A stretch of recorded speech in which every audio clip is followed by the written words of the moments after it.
Hi, this is Tini Norkia from the Norkia Family Philippine Adventure. I've been absent now more than 2 months from this YouTube, and let's try again. Let's see how things go this time. This is a video that I just felt that I have to make.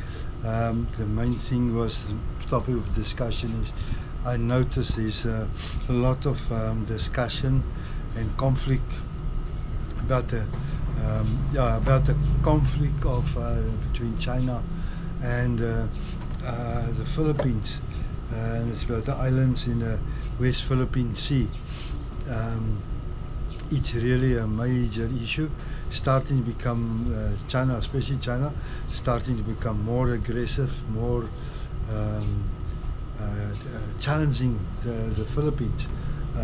I noticed also that Japan have contributed about 6 extra warships as a, I don't know if it's as a gift, don't understand it, but as a gift to the Philippines. Some warships that can improve the Philippine manpower and firepower on the ocean, on the sea, West Philippine Sea.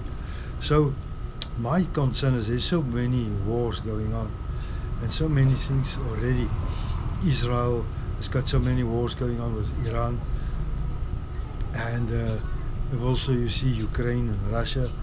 Now Russia is challenging the Poland, and they threatening Finland to take over Finland with the coalition of Belarus, Iran, and North Korea.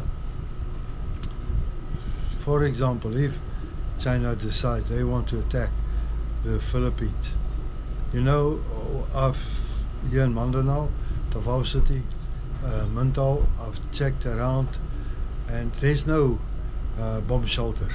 There's no bomb shelters. Where does the Filipinos to run when China fires, let's say every day, 300, 400, 500 missiles to this island? The square meter of the island is especially with the cities, big cities, it's not so big. So where do you run? There's no place to run. I cannot see. There's not underground trains, and I think the underground train chambers is not strengthened for the impact of the missiles. So I've just got a question. Don't know if the politicians already thought about this, but where do the Filipinos run? Where they will get refuge, shelter in a time of a missile attack from China. Yeah, because if China attacks Taiwan, that I believe it's just very, very, very close by, and it's close to the Philippines, and that can happen anytime. That can escalate in a war anytime. China attacking Taiwan, and then the Philippines will be part of it. They will not leave the Philippines alone. So yeah, that's for me a big question. Where do we all run? Where do we hide? You cannot hide under the table. If that missile come, you take the house. So you have a type of a bomb shelter, and to build bomb shelters take time, take lots of money. And I've recently seen in the news that all the flood protection projects, there's so big corruption. There's projects, they call it blind projects. The project is registered as a project, kicked off, money flow, but there's no project. Nothing is built, nothing is done. And some of the rich is just getting richer, and the poor people is drowning in the water. So I'm a concern. That is the attitude of the government of the Philippines.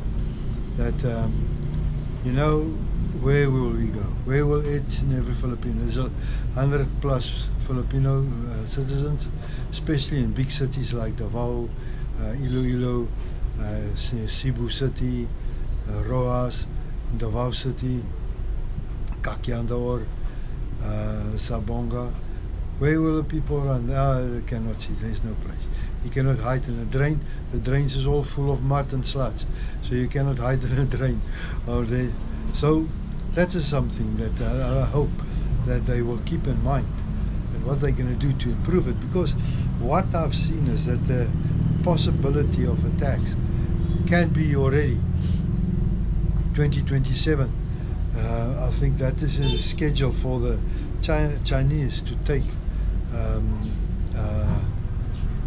Taiwan, and that means there's not much time. And then if you see it in the West Philippine Sea, the aggression of the Chinese is quite escalating. It's getting more and more.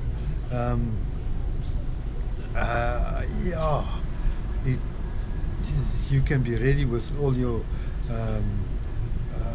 air protection, your missile, your protection of the aerial protection, and that will incoming missiles. But we've seen with Israel with their waterproof system, the Iron Dome, that the average success is about 90%. So 10% of that missiles will be guaranteed will pass.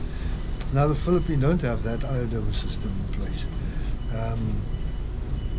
So maybe only 10% they will stop, and the 90%, 80% of missiles will hit the island, Philippines. That is going to be chaos, really. I just hope they will think of bomb shelters, because they've got already people's prepared for earthquakes, and when there's earthquakes coming, where to run, what to do, what's your drill in a time of earthquake. Now this missile attack is not an earthquake. You cannot hide. It's coming for you. So I hope that the government and especially the mayors in the barangays, that they will keep in mind what can be done to save the Philippine citizen in missile attack from China. That's for me a major big concern. Otherwise, we've got rain every day. We've got lots of rain.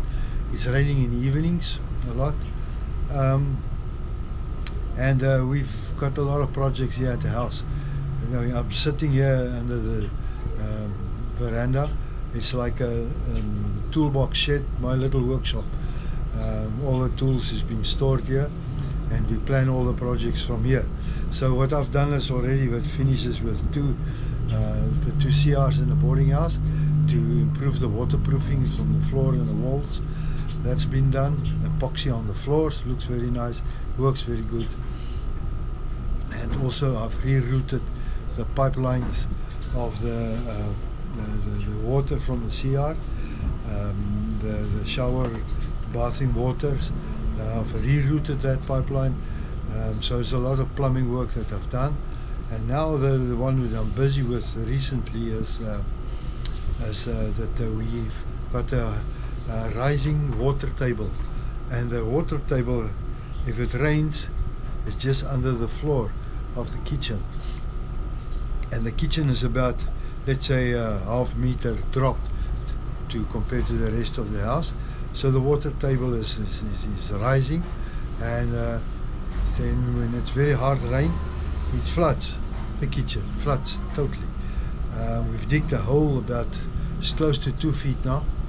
It's constantly stay full of water. So I will make a video about it. But what I'm doing, my plan is, we've got a sump, and I'm going to install a sump with a pump. A sump pump. We're going to just get a cheap sump pump that every day with a 2-inch discharge flexible pipe to pump it out the water to keep the water level low, and see if that can help, that can improve. Because what I heard is previously this area was like a marsh area. When they built this house, it's about 70 years back, 60, 70 years back. That was like a marsh area. So that water table is still there, and it's never been dealt with. The barangays and the city planning, I don't think they ever kept this in mind. So it's a problem. Most of the houses flood. They all think it's from the roof. All the water comes from the roof, and that they cannot catch the rainwater from the roof in the gutters, and that is causing most of the floods. But I've noticed now that we've got a water table. This whole area is very shallow water table, and once it's very hard rain, it pushes up past the floor, and then the whole kitchen is flooded. So I'm busy now. The sump has been dug, the sump, and I'm going to use a sump pump with some river stone. I'll get river stone on the side to make a filter, put a plastic sump casing in, or a bucket in, and inside the bucket will be the sump pump, and the bucket will have inlets that the water will flow in from the mud area through the river rocks to the bucket, and then the sump pump will pump it out. So that is what we're busy with. Yes, Philippines. I'm also busy now. This week, I'm going to apply for my permanent resident visa. Then once that has been completed, that's a 5-year visa. I think you need to reapply every 5 years. So 5-year visa, that'll save us a lot. At least now I can stay here for a long time in the Philippines. Maybe I hope in the future, once you got a permanent residence visa, that you can permanently stay in the Philippines. I'm still enjoying my time here in the Philippines. The family's doing good. Elisha started school. She's Kinder 1, they call it Kinder 1. It's like a preschool before they go to grade 1. And so her progress is not so fast. It's a bit slow, but it's going, and things is happening. She's learning to spell and alphabet, and she's making lots of friends at the school. There's a one-to-one private school. They've got phase 1-to-1. There's some teachers really giving a lot of attention, and that's just positive and very good for her. And otherwise, God is very good for us. My trust is built, my faith is in God, for He is my supplier, He's our provider, and God is also our healer. He heals us. And so all my faith and trust is in the mighty God. And thanks for listening, and please subscribe. I need to revive this channel, or I must start something new. Thanks for listening, and thanks for the comments and the like buttons, and God bless. Bye bye.